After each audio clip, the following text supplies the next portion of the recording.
جس مقصد کے لیے آیا ہوں اگر وہ کر دیں گے تو سب سے اچھا ہو جائے گا۔ آپ نے فرمایا کہ حبیب تو یمن سے چلا، تو نے اپنی بچی کا علاج کروایا، لیکن ساری دنیا میں اس کا کہیں علاج نہیں ہوا۔ تو یمن سے اس لیے مکے میں آیا کہ میرے پاس آئے گا، معجزات طلب کرے گا، اور جو تیرے گھر کے اندر تیری بیٹی ہے اگر اس کو شفا ہو گئی اس کے لیے تو دعا کروائے گا، اگر شفا ہوئی تو کلمہ پڑھ کے اسلام میں داخل ہوگا۔ حضور علیہ السلام نے ہاتھ اٹھائے، حبیب یمنی واپس جانے لگا۔ ابو جہل نے پوچھا کہاں جاتے ہو؟ کہنے لگا کہ مصطفیٰ کریم علیہ السلام نے ہاتھ اٹھائے ہیں، میں یہ دیکھتا ہوں کہ میں گھر پہلے پہنچتا ہوں یا دعائے مصطفیٰ پہلے اللہ کی بارگاہ میں قبول ہوتی ہے۔ حبیب یمنی اسلام لائے واپس چلا گیا، اپنے گھر میں جاتا ہے، دروازہ بجاتا ہے، اور دروازہ جب کھولنے کے لیے دیکھا کون آتی ہے، وہی بچی کہ جس کو بیمار گھر چھوڑ کے آتا وہ دروازہ کھولا۔ حبیب یمنی کہنے لگا کہ بیٹا یہ کیسے ہوا؟ بچی آگے کہنے لگی کہ ابا جان میں تو آپ سے زیادہ خوش نصیب ہوں۔ کہا وہ کیسے؟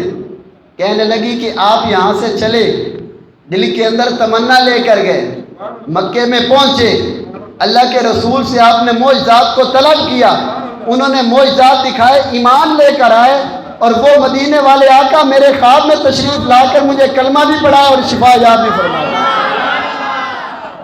امام اہل سنت اعلیٰ حضرت رحمۃ اللہ تعالی علیہ فرماتے ہیں نا کہ چاند شک ہو، پیڑ بولے، جانور سجدہ کرے، چاند دو ٹکڑے ہو جائے، چاند شک ہو، پیڑ بولے، درخت جو ہیں یہ بارگاہ مصطفیٰ کے اندر حاضر ہوتے تھے۔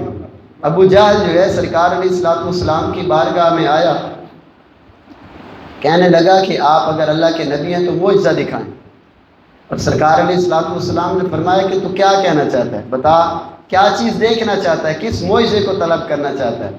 آپ صلی اللہ تعالی علیہ وسلم نے فرمایا کہ ابو جہل یہاں جو کچھ بھی ہے یہ ہر چیز اس بات کی گواہی دے گی کہ میں اللہ کا رسول ہوں۔ ابو جہل نے کہا کہ وہ فلاں درخت ہے، اگر وہ گواہی آپ کے بارے میں دے دے تو میں کلمہ پڑھ کے اسلام لے آؤں گا۔ حضور صلی اللہ تعالی علیہ وسلم نے ارشاد فرمایا کہ ابو جہل اس درخت کو جا کر حکم دے کہ اللہ کا رسول تجھے بلاتا ہے۔ ابو جہل خود چل کے گیا، اس درخت کو جا کر کہا کہ اللہ کے رسول آپ کو بلاتے ہیں۔ کیا دیکھتا ہے کہ درخت دائیں بائیں ہلتا ہے، اپنی شاخوں کو نکالتا ہے اور بارگاہ مصطفیٰ میں آ کے سجدہ ریز ہو جاتا ہے۔ آپ صلی اللہ تعالی علیہ وسلم نے اس کو حکم دیا، درخت واپس اپنی جگہ گیا، آپ کی رسالت کا اقرار کیا۔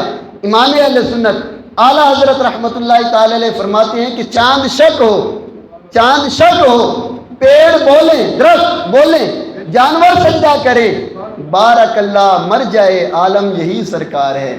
اللہ تبارک و تعالیٰ اور برکت دے، ساری مخلوق جس بارگاہ کی طرف رجوع کرتی ہے وہ حضور کی بارگاہ ہے، کہ ساری دنیا کے اندر جس کا کوئی کام نہ ہوتا ہو بارگاہ مصطفیٰ میں آ جائے تو اس کا کام بھی ہو جاتا ہے۔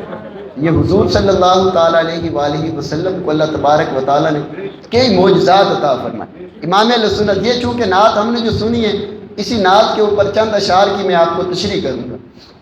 اس کے اندر ایک بڑا پیارا انہوں نے شعر پڑھا، جن کو سوئے آسماں پھیلا کے جل تھل بھر دیے، جن کو سوئے آسماں، ہاتھوں کے امام اہل سنت آپ صلی اللہ تعالی علیہ وآلہ وسلم کی بارگاہ میں دعا کرتے کہ یا رسول اللہ جن کو آپ نے آسمان کی طرف پھیلایا اور جل تھل بھر دیا۔ ایک صحابی رسول ہیں، بارگاہ مصطفیٰ میں حاضر ہوتے ہیں، سرکار منبر پہ جلوہ فرمائیں، جمعہ کا دن ہے، حاضر رسالت حاضر بارگاہ ہو کر عرض کرنے لگے یا رسول اللہ صلی اللہ تعالی علیہ وسلم بالکل انتہا کی پیاس ہے اور بالکل بارش ہونا بند ہو گئی ہے، آپ اللہ کریم کی بارگاہ میں دعا کریں کہ خالق کائنات بارش کو برسا دے۔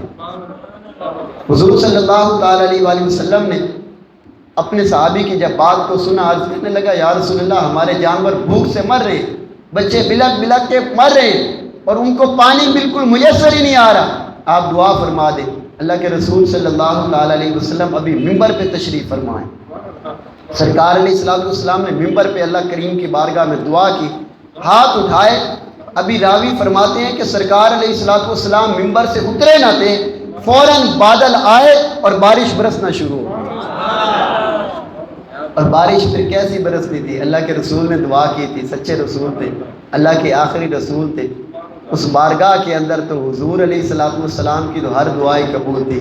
امام اہل سنت اعلیٰ حضرت رحمۃ اللہ تعالی علیہ فرماتے ہیں نا کہ جس سمت وہ ذی شان گیا، کیسے یہ نعمتیں بانٹتا جس سمت وہ ذی شان گیا، ساتھ ہی منشی رحمت کا قلم دان گیا۔ نعمتیں بانٹتا جس سمت وہ ذی شان گیا، یعنی وہ عظمت والا، وہ شان والا رسول اللہ کی نعمتوں کو تقسیم کرنے کے لیے جس طرف گیا تو ساتھ کون تھا؟